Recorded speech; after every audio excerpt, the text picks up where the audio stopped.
The apocalyptic song, The Saints, was a spiritual long ago, and the origin of the song is relatively unknown. The Saints was published first as an old gospel favorite from 1896 by a guy named James Black.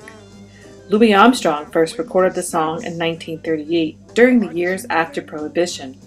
His original version of the song was changed often, of course, as most jazz musicians do, was when a preacher was preaching and then the other band members would answer by repeating. This is one of my favorite parts. The most popular use of the song was during jazz funerals in a march of the burial of the deceased, a sort of parade of sorrow for the living, but happy for the dead to go to heaven. The lyrics seem to play a part in the meeting of God and the saints on the Judgment Day.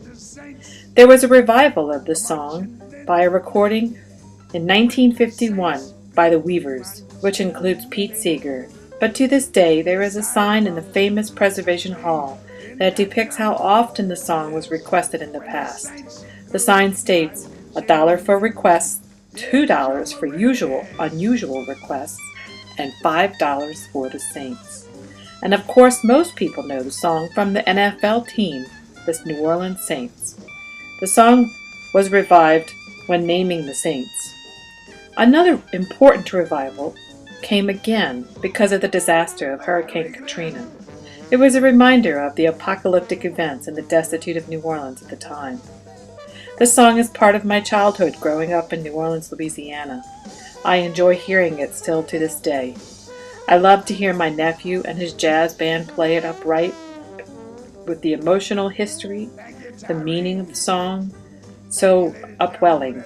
Sometimes it feels as though the sky is going to open and bring us all safely to the promised land.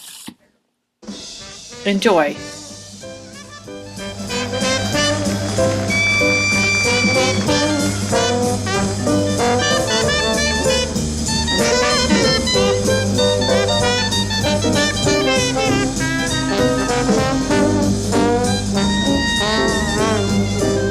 Now when the saints go marching in, when the saints go marching in, yes, I want to be in that number. Yes, when the saints go marching in.